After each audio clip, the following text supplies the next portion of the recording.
दीनापुर नाम का एक छोटा सा प्यारा गांव था। उस गांव का सबसे धनी व्यक्ति धनीराम अपनी पत्नी रीना के साथ सुखी सुखी जिंदगी बिता रहे थे। सब कुछ होने के बावजूद उन लोगों का कोई संतान नहीं था। एक दिन धनीराम उसकी पत्नी को कहते हैं, ऊपर वाला का दिया हुआ सब कुछ है, धन दौलत गाड़ी बंगला, बस कमी तो एक संतान की। हमारे जाने के बाद इस संपत्ति का मालिक कौन होगा? ए जी, आप ज़्यादा चिंता न करो, ऊपर वाले सबको देखते। आप देखना, एक दिन हमारा भी संतान होगा। हाँ, ऐसा ही हो, मैं भी तो वही चाहता हूँ। ऐसा कहकर धनीराम अपने काम पर चले जाते। एक दिन शाम को धनीराम और उसकी पत्नी टहलने के लिए बाहर निकल जाते। चलते चलते रास्ते में उन लोगों को एक बच्चा रोते हुए सुनाई देता है। ए जी, आपको कोई बच्चे की रोने की आवाज सुनाई दे रही है क्या? हाँ रीना, सुनाई तो दे रहा है, लेकिन कहाँ से आ रहा है आवाज? देखिए ना, उस पेड़ के पीछे से आ रहा है शायद। धनीराम और उसकी पत्नी पेड़ के पीछे जाते हैं। वहाँ सच में एक बच्चा रोते हुए मिलता है। अरे ये बच्चा, लगता है कोई ने इधर छोड़कर गया है। हाँ जी, आप सही कह रहे हो। अब इसके साथ क्या किया जाए? ऊपर वाला की मानो तो कुछ भी हो सकता है। मुझे लगता है कोई हमारे लिए इसको इधर छोड़कर चले गए। ऐसा कहकर वो लोग उस बच्चे को अपने घर लेकर आते हैं। उस दिन से धनीराम और उसकी पत्नी उस बच्चे के साथ खुशी खुशी जिंदगी बिताने लगे। समय गुजरते गया। उसके अगले ही साल धनीराम का खुद का एक बेटा जन्म लेता है। धनीराम मानो खुशी से चमक उठा। देखा रीना, ऊपर वाले ने हमें दो दो हीरे जैसे बेटे दिए हैं। इससे खुशी का बात मेरे लिए और क्या ही हो सकता है। हाँ जी, आप सही बोल रहे हो। अब हम दो और हमारे दो हो गए। धनीराम का दोनों बेटे अब धीरे धीरे बड़े होने लगते हैं। दोनों भाई अभी जवान हो चुके हैं। जहाँ बड़ा भाई शांत स्वभाव का हुआ, तो छोटा थोड़ा नटखट और चतुर स्वभाव का हुआ। अरे माँ, ये पागल को आप लोगों ने कहाँ से उठा कर लेके आया?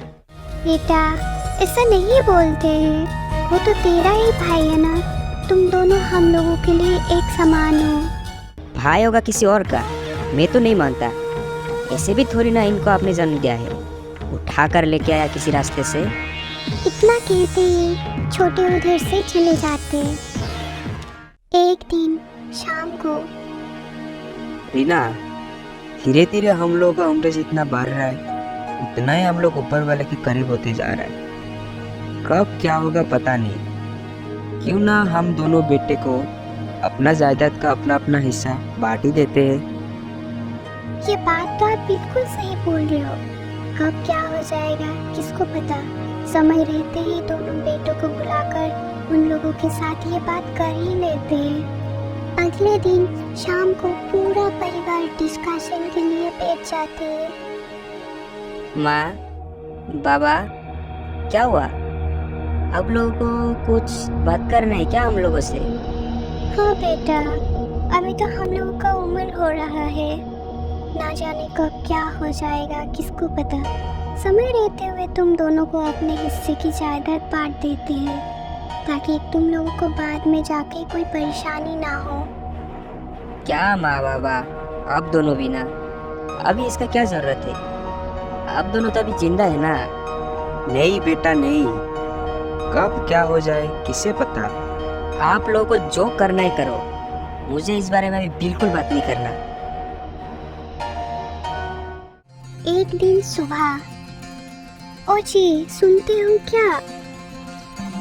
हाँ, क्या हुआ? मेरी सोने की हार नहीं मिल रहा है। रखा होगा तुमने उसे कहीं पर, अच्छा से ढूंढो, मिल जाएगा। रीना उसके हार को बहुत ढूंढता है, फिर भी वो नहीं मिलता। थक हार कर अपने दोनों बेटे को वो बुलाती है। बेटा, तुम्हारे पापा ने जो उस दिन सोने का हार बना कर दिया था, उसको मैंने अलमीरा में रख दिया था। अभी मुझे वो हार मिल नहीं रहा है। क्या तुम दोनों में से किसी ने देखा है वो हार? नहीं माँ, मैं तो नहीं देखा। अब चिंता ना करो माँ, मैं उसे ढूंढने में आपको मदद करती हूँ। उसके बाद छोटे हार ढूंढने के लिए दूसरे रूम में चले जाते हैं। माँ, ओ माँ, सुनती हो? हार मिल गया, यहाँ पर आओ। फिर वो बड़े के शर्ट के पॉकेट से वो हार निकालते हैं। देखा माँ, मुझे पहले से इसके ऊपर शक था, चोर कहीं का। माँ, मैं ये हार बिल्कुल नहीं लिया। मुझे नहीं पता ये मेरे शर्ट के पॉकेट में कहाँ से आ गया। मुझे विश्वास करो माँ, मुझे विश्वास करो। विश्वास और तुझे, कौवा, जाहिल, चोर, रास्ते का भिखारी, निकल जा मेरे घर से अभी। हे ऊपर वाले, ये सब मैं क्या देख रही हूँ? उसके बाद बड़े अपने घर छोड़ के चले जाते हैं। एक दिन छोटा बाइक लेकर कहीं पर जा रहे थे। उतने में ही उसका एक कार के साथ एक्सीडेंट हो जाते हैं।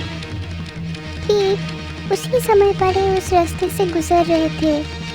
भाई को वहाँ पड़ा हुआ देखकर वो तुरंत उसे अस्पताल लेकर जाते हैं। जब छोटे को होश आता है तो वो देखता है कि बड़ा भाई उसके पास खड़ा हुआ है।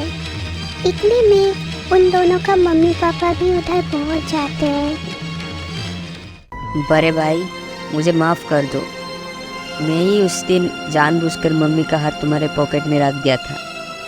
मैं लालच के चक्कर में अंधा हो गया था, इसीलिए तुम्हें घर से निकलने के लिए मैंने वो सब किया। माँ, बाबा, अब दोनों मुझे क्षमा कर दीजिए। उसके बाद पूरा परिवार खुशी खुशी घर लौट जाते हैं।